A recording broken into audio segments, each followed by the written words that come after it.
ನನ್ನ ಚಾನಲಲ್ಲಿ ನಗುವಿನ ಬಗ್ಗೆ ಸ್ವಲ್ಪ ಹೇಳುವ.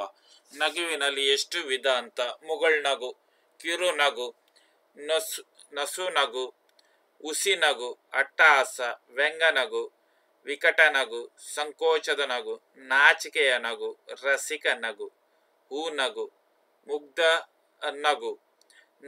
ನಗುವು ಸಹಜದ ಧರ್ಮ, ನಗಿಸುವ ಪರಧರ್ಮ. ನಗುವ ಕೇಳುತ್ತಾ ನಗುವು ದತಿಶಯದ ಧರ್ಮ.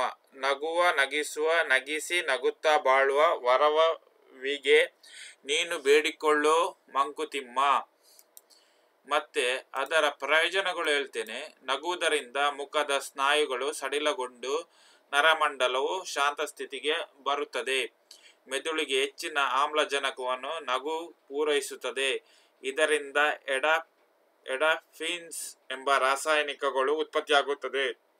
ಇವುಗಳಿಂದ ಅಧಿಕ ರಕ್ತದ ಒತ್ತಡ ನಿಯಂತ್ರಣಕ್ಕೆ ಬರುತ್ತದೆ. ಖಿನ್ನತೆ ದೂರವಾಗುತ್ತದೆ. ಎಂಡಾಫಿನ್ಸ್ ಏರಿಕೆಯಿಂದ ಕಾರ್ಟಿಸಾಲ್ ಎಂಬ ಮತ್ತೊಂದು ರಾಸಾಯನಿಕ ಉತ್ಪತ್ತಿಯಾಗುತ್ತದೆ, ಕಡಿಮೆ ಮಾಡುತ್ತದೆ. ಈ ಕಾರ್ಟಿಸಾಲ್ ಎಂಬುದು ಮನುಷ್ಯನ ಹೆಚ್ಚು ಒತ್ತಡಕ್ಕೆ ಒಳಗಾದ ಕ್ರಿಯಾಶೀಲವಾಗಿರುವ ರಾಸಾಯನಿಕ. ಕೋಪಗೊಂಡಾಗ ನಮ್ಮ ಹೃದಯದಲ್ಲಿ ಎಷ್ಟು ಮಾಂಸಖಂಡ ಶಕ್ತಿ ಬಳಕೆ ಆಗುತ್ತದೆ, ಅದರ ಅರ್ಧದಷ್ಟು ಮಾಂಸಖಂಡಗಳ ಉಪಯೋಗ ನಾವು ನಕ್ಕಾಗ ಆಗುತ್ತದೆ ಎನ್ನುತ್ತಾರೆ ವಿಜ್ಞಾನಿಗಳು. ಅದೇ ರೀತಿ ನಗು ಎಂದರೆ ಸಂತೋಷದ ಒಂದು ಅಭಿವ್ಯಕ್ತಿ ಅಷ್ಟೇ. ಬಹಳ ಕಾಲದಿಂದಲೂ ನಗುವು ಒಂದು ಅತ್ಯುತ್ತಮವಾದ ಔಷಧವೆಂದು ಜನರು ಹೇಳುತ್ತಾ ಬಂದಿದ್ದಾರೆ. ಇದರರ್ಥ ಸಂತೋಷದಿಂದ ಇರುವವರು ಸ್ವಾಭಾವಿಕವಾಗಿ ತಮ್ಮನ್ನು ತಾವು ಗುಣಪಡಿಸಿಕೊಳ್ಳುತ್ತಾರೆ ಎಂಬುದನ್ನು ಎಲ್ಲೋ ಯಾರೋ ತಿಳಿದುಕೊಂಡಿದ್ದಾರೆ ಎಂದಾಯಿತು. ನೀವು ಆರೋಗ್ಯದಿಂದ ಇದ್ದೀರೋ ಅಥವಾ ಅನಾರೋಗ್ಯದಿಂದ ನರಳುತ್ತಿದ್ದೀರೋ ಎಂಬುದು ನಿಮ್ಮ ಶರೀರವು ಎಷ್ಟು ಉತ್ತಮವಾಗಿ ಕಾರ್ಯನಿರ್ವಹಿಸುತ್ತದೆ ಎಂಬುದರ ಮೇಲೆ ಅವಲಂಬಿತವಾಗಿರುತ್ತದೆ. ಅದರ ಕಾರ್ಯನಿರ್ವಹಣೆ ಉತ್ತಮವಾಗಿದ್ದರೆ ಅದನ್ನು ಆರೋಗ್ಯವೆಂದು, ಇಲ್ಲವಾದರೆ ಅದನ್ನು ಅನಾರೋಗ್ಯವೆಂದು ಕರೆಯುತ್ತೇವೆ.